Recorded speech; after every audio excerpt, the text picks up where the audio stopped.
আমগুৰিত গড় কাপ্তানি বিভাগৰ এটা পথ নিৰ্মাণত ব্যাপক অনিয়ম সংঘটিত হোৱাৰ অভিযোগ উত্থাপিত হৈছে আৰু আমগুৰি সমষ্টিৰ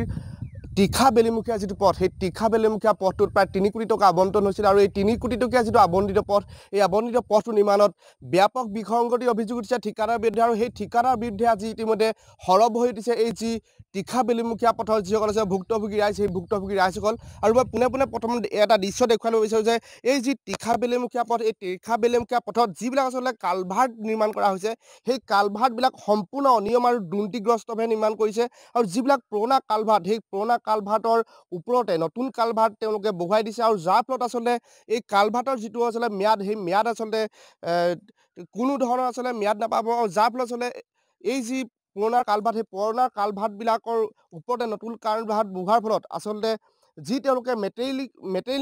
মেটেল মাৰিব লাগিছিলে সেইটো মৰা নাই আৰু যি আচলতে ইয়াত পকীকৰণৰ ব্যৱস্থা কৰিব লাগিছিলে সেইটো কৰা নাই আৰু মই পোনে পোনে সেই দৃশ্যবিলাক দেখুৱাই আছোঁ আৰু প্ৰথমতে মই ইয়াৰ জাতীয় সংগঠনৰ এজন বিষয়ববীয়া আছে আপোনাৰ ওচৰলৈ আহিছোঁ যিহেতু আপুনি আজি গোটেই পথটো পৰ্যবেক্ষণ কৰিছে কি দেখিছে হয় এই কামটো অত্যন্ত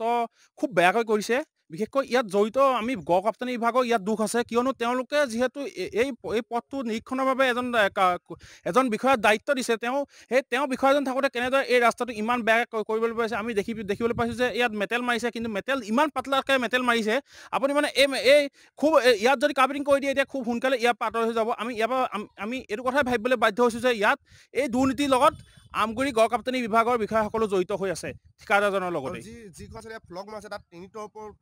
হয় হয় ইয়াত যিখন ফলক মাৰি থোৱা আছে তাত ৩ তৰফৰ WBM মৰাৰ কথা উল্লেখ আছে কিন্তু আমি ইয়াত দেখিবলৈ পাইছোঁ কেৱল মাত্ৰ এটাহে তৰফ WBM মৰা দেখিবলৈ পাইছোঁ আমি হয় নিশ্চয় অতি গুৰুত্বপূৰ্ণ কথা যে এই যি আচলতে তীখা বেলিমুখীয়া পথ এই বেলিমুখীয়া পথটো যিখন যে ফলক অঁৰা হৈছে সেই ফলকখনত ৩টাকৈ ইয়াৰ যিটো শিলগুটি মেটেল কৰিব লাগে সেই মেটেল ৩টাকৈ কৰিব লাগে কিন্তু বৰ্তমানে কিন্তু সেই ৩টাকৈ কৰা নাই কেৱল মাত্ৰ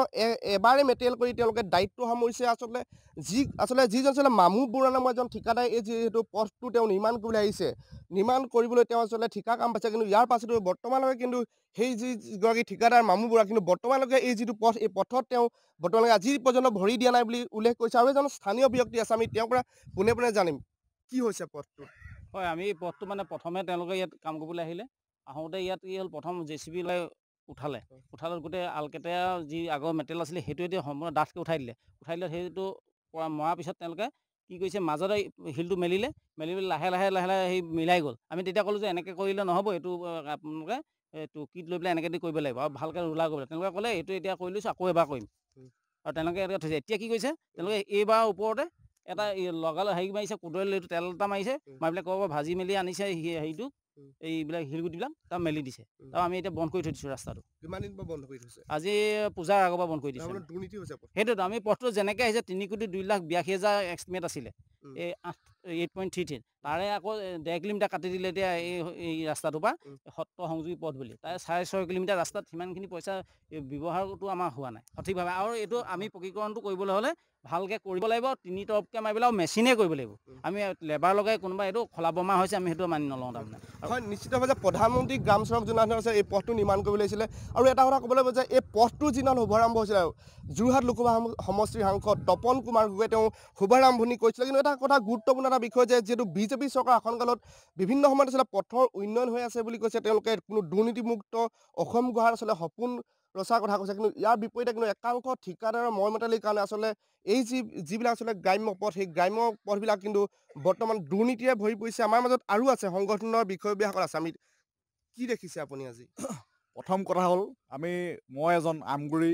স্থানীয় যুৱক হিচাপে এটাই মোৰ অনুৰোধ ৰাইজৰ চকুত ধূলি দিয়া যিটো কাৰবাৰ আপোনালোকৰ সেই কাৰবাৰটো বন্ধ কৰক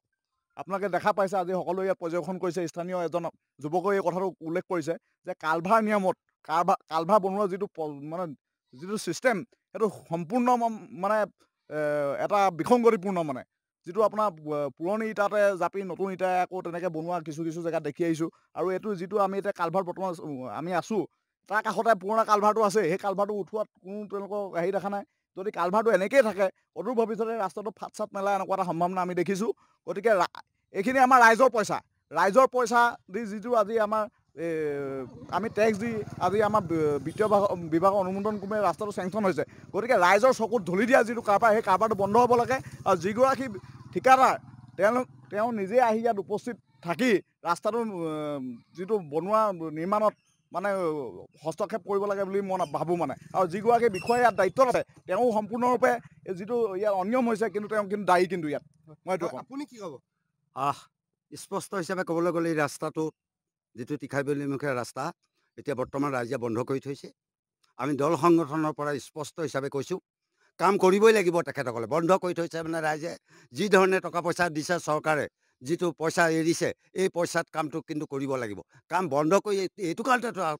থোৱা হৈছে 2 নম্বৰী কৰাৰ কাৰণে। আমাক লাগে যিটো সঠিক হিচাপে পইচা আহিছে সেই ধৰণে আমাক কাম ইয়াত কৰি দিব লাগিব তেওঁলোকে। আৰু যদি কাম নকৰে তেতিয়াহ'লে আমি গড়কাপ্তানি বিভাগৰ অফিচত গৈ স্পষ্ট হিচাপে ইয়াৰ পৰা আমি কৈছোঁ আমি তলা লগাই দিমগৈ। আমাৰ পইচা, আমাৰ ৰাইজৰ পইচা গৈছে, ৰাইজে পইচা দিছে, ৰাইজৰ পইচাই কাম আমন্ত্ৰণ হৈছে আৰু কাম কৰিব লাগিব। আৰু বিষয়াসকলক কি জনাব? বিষয়াসকলক স্পষ্টকৈ কৈছোঁ তেওঁলোকে ইয়াত পথত আহি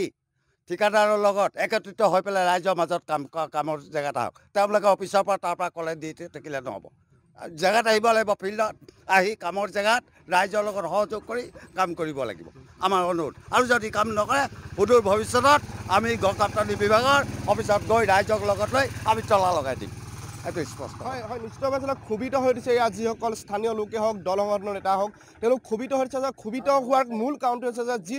যিটো তীখাবেলিমুখীয়া যিটো পথ, এই পথটো সাধাৰণতে 3,02,82,000 টকা নিৰ্মাণ কৰি আহিছে। কিন্তু ইয়াৰ পাছতো ঠিকাদাৰে কি হিচাপত তেওঁলোকে যি ধৰণে এষ্টিমেট আছিলে সেই এষ্টিমেট মতে তেওঁলোকে নিৰ্মাণ কৰা নাই সেইটো কিন্তু ৰহস্যৰ আৱত আচলতে কাৰ পকেটত আচলতে পইচা সোমাইছে। এই যি তীখাবেলিমুখীয়া পথ,